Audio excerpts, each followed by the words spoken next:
Right now, you are either going, Oh, no. or No! God, please, no! No! No! No! I sense that most of you are the latter. Really, you're telling me that Game of Thrones is a soap opera?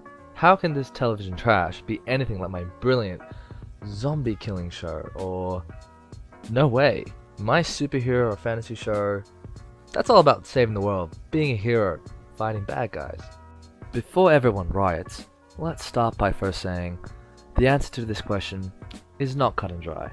To illustrate this, I'll mostly be using Game of Thrones, given it's one of the most watched legally and illegally and critically acclaimed shows. Also because most of us would probably be personally offended if we asked someone, "Hey, have you seen the new episode of Game of Thrones?" And they go, "Nah, My Kitchen Rules was on." I can't see how it can be above a 1. He's the Sultan of seafood. Bring on the seafood. That's what we're all about. Point is, Thrones is heralded and worshipped as the pinnacle of TV shows for, amongst other things, its uniqueness. But how different is it to soaps? Soap operas are a genre television show that has been around for years, almost as long as television itself. Safe to say, people used to love this stuff, and still do today, and believe it or not, you do too. Before you start metaphorically stabbing me, here's what I mean. For the watch. According to Trisha Dunleavy, a television academic, soaps are known for their heavily serialized nature.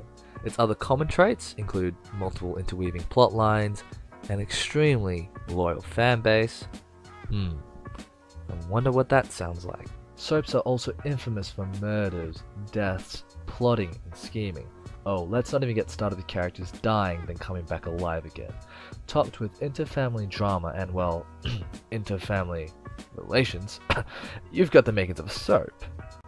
Let's open your eyes with this example. British television is home to numerous soaps, including the show Hollyoaks.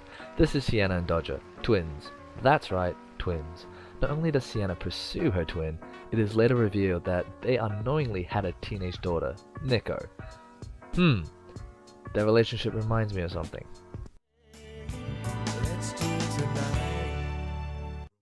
I'm assuming you're still not convinced our beloved Thrones can be associated with shows such as this. You know nothing, Jon Snow. Well, I do know one thing though. Days of Our Lives has more in common with Game of Thrones than you think. From political and corporate scandals to family drama and the occasional kidnapping, characters on Days even cheat death after being placed in the most dangerous of events.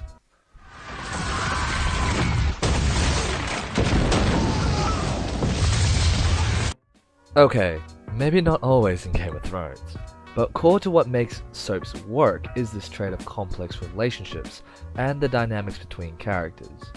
In essence, this is what drives the narratives, but more on that soon. The narrative and plot structures of quality television shows do adapt that of soaps. Media expert Douglas Rushkoff says, "In the old days, this sort of show might be considered bad writing. It doesn't really seem to be moving towards a crisis or climax, it has no true protagonist, and it's structured less like a TV show or movie than a soap opera." Let's explore these ideas a bit by looking at the very first season of Game of Thrones.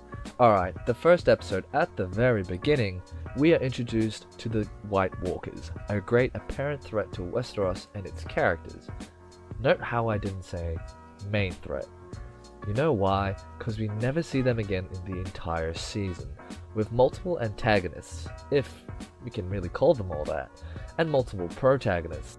The first season is basically an introduction to different family groups and the political and family drama. The whole winter is coming thing, Winter is coming. Winter is coming.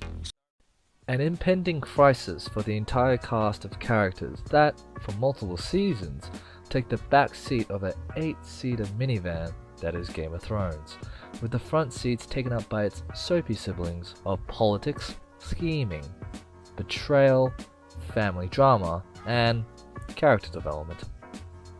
The lack of narrative climax is instead made up with the evolution in the show's beloved cast, and the interactions made between them.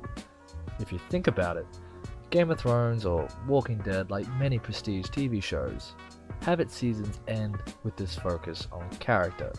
Though particular arcs may end, or the world which characters live in change, it's the evolution of character that surpasses the satisfaction of an overall climax. We touched on the similarities to soaps, and yet mostly they have been in a textual context. In the production and overall commercialization is where most long-form TV has distinguished itself from soaps. Most day and primetime soaps are free to air in different countries. However, Game of Thrones is distributed legally through pay TV services, from being shot on location in different places around the globe and its budget per episode in the millions, to the overall materializing of the Game of Thrones brand.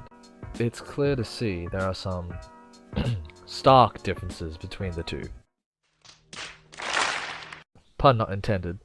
Sure, not all of them have the budget of Thrones or are shot in mostly indoor or domestic locations, like soaps. But the irony of modern shows that we classify as quality television, despite differences in genre and narratives, is that we think they're above other forms of TV. However, evidently, there are inherently many traits of a genre that a lot of us don't like to associate with. Those shows may have dragons, evil speedsters, the supernatural, or teen angst. I hate you. It's the soapy twists and turns, and the addictive melodrama that keep us coming back for more.